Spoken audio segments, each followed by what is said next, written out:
Hi, I wanted to talk to you a little bit about critical thinking. Obviously, as you go through the writing process, there's a lot that occurs when you write a research paper, and you go through the phases of thinking, reading, and writing.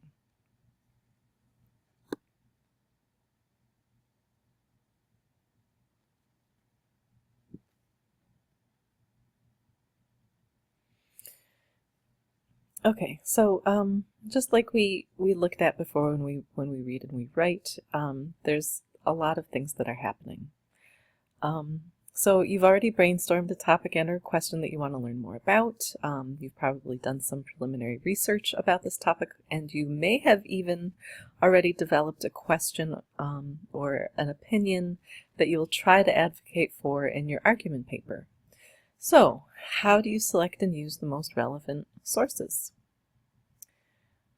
Well, you need to develop a unique thesis statement that's supported by at least 3 main ideas, and you need to use at least 5 peer-reviewed journal articles. Last week we looked at the Chang Nursing article that was written in APA style, and we looked at what you can learn from each section of an article. By sticking with peer-reviewed journal articles, you can assume that the article is fairly reliable because it has been checked and approved by other scholars in the field. And as far as current goes, we are looking for articles that have been written within the past 5 years, with the exception of landmark studies. The next consideration is about the strength of the article.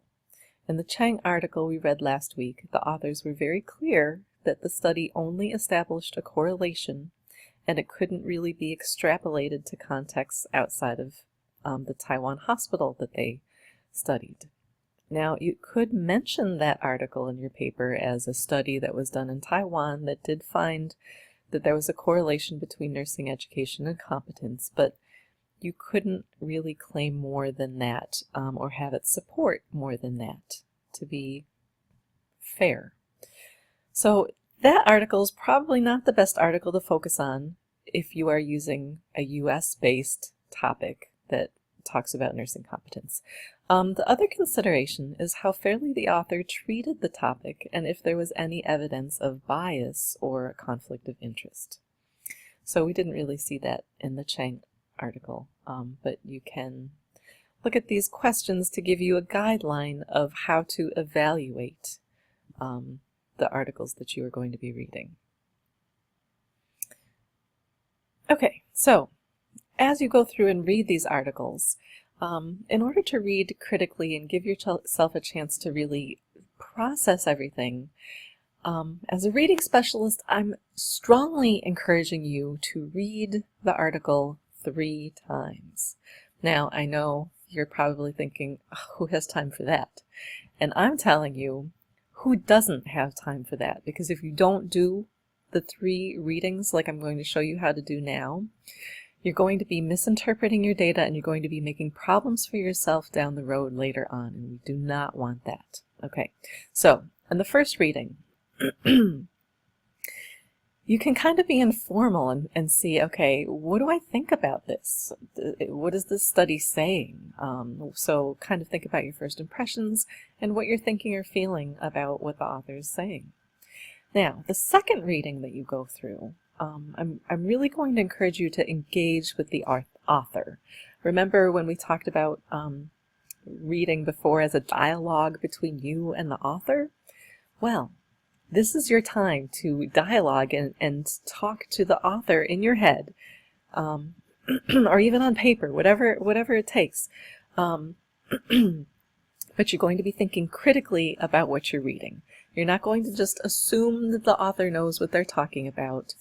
You're not just going to take their results and conclusions as word. You are going to think about what you already know about the topic and what this person is saying, and you're going to weigh them. Use that prior knowledge, all of that background, all that stuff that you already know from being a nurse to consider the validity of what this author is saying. So I want you to question assumptions, respond to the author's position, If you don't know what the author is saying, look up the definitions, find out. Challenge what they say. Is that really true? Is it true just in this circumstance? What exactly does this mean? Make connections with your own practice, with what you think, with what you see happening in the world. And we already talked about how to annotate the text and how to take notes using the Cornell method. So I expect you to be doing that during this phase as well. At the end of this second reading, you should be able to say what the author's message is, and you should be able to prove how you know that that is really what the author's message is, and not just your interpretation of what the author is saying. So always make sure that you're being critical of what your own thinking is too, because there's very easy to have gaps in our own critical thinking process. Now, in the third reading, this is the chance for you to really start to integrate what you're seeing the author saying with your overall topic, what you see happening in the world. So you're going to be balancing your opinion and the author's opinion and integrating the two. So, what is the author saying? What do you think about that message? How does it fit into the bigger picture?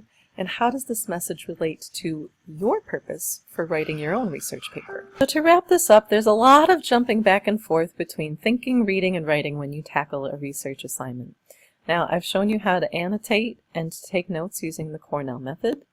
Now, I'm going to show you how to record your summary and analysis of a text with the rhetorical Précis model. That's in the next video. This is particularly important to help you fully digest the sources that you will be using to lend support to your thesis. It's also extremely valuable when you're preparing an annotated bibliography or doing a literature review.